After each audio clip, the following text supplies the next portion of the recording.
Okay, welcome ladies and gentlemen. Today we're going to be making our own custom schedules for Tower Simulator 3. You can use this if you've gotten bored of the default schedules and you just want to refresh things, or if you followed our previous video where we told you how to make your own custom airlines, you'll be able to use the airlines that we created in the previous video to make your own custom schedules today. So without any further ado, let's get on with the video.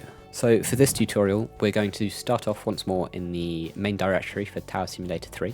So if you don't know how to get there, it's just go here on Steam, the main page for Tower Simulator 3, it's this little cog here, manage, and then browse local files. Then from this folder you want to go into airports, and then from airports you just go into whatever airport you're trying to edit, which for us is Heathrow, Echo Golf Lima Lima. Then you go into the databases folder. I already have a tutorial folder here from the previous tutorial, so we're going to be going in with that, but you might just have the default one, so if that's the case you just copy it and rename it. Whatever you rename it to will be the name of it in Tower Simulator 3. So I'm going to go into my tutorial one. We've already edited airlines file here, so you won't want to do anything with that unless you watch our previous video, which I'll put in the little card in the top right side of your screen now. Again, make sure you don't go into this terminals folder here, because if you do, there's a strong chance that Excel will break it. So if you accidentally do that, go into the default one and then copy that into the whatever folder you're using. Today we're going to be changing the schedule, so obviously we go into schedule file, and here it looks a little complicated, but it's not that hard at all. Okay, so once we've got this expanded, it does look a little easier. Here is operator color, so basically that just means the airline. So if I really wanted, I can change LAW for latitude to ANG for Gold Sun, I think it is, and that will show the Gold Sun livery on an aircraft with the latitude Cool Sun. So why you'd want to do that I'm not entirely sure, but normally you're going to want these to match, or if you're using the custom airlines that we created in the previous tutorial, for a lot of them you're going to want to just leave it blank. So what you can do is you can delete all of this, or what I personally prefer to do to save a lot of time, because if we scroll down a little we'll see that there are 1,223 different entries, and I don't want to type all of them out from scratch. So what I usually prefer to do is, if I'm using the custom airlines that we did in the previous tutorial, I will usually select this column here, and then do Control F to find and replace. And then, for example, Latitude, LAW, has a very similar livery to the British Airways one, and it's also used a similar frequency to British Airways at Heathrow. So I'd type find LAW for Latitude, and then I'd replace it with BAW, which was their call sign in the airlines folder that we made in the previous tutorial. So then I would press replace all. You can see 575 replacements, and in this column here all the latitude things are replaced with British Airways, and you can just go through looking at the frequency of all of them until you have something that resembles the airlines appearing as much as you want them to. Then with the operator colour, if you think there are any liveries that look similar to the liveries in the real world, then you can keep them. If not, then you're probably just going to want to delete them.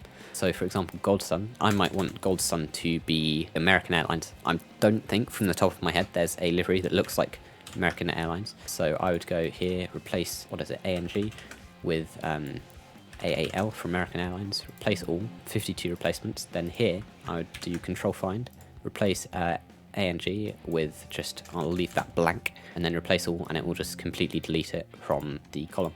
So yeah, you can go through and do that. That's a much quicker way to do it.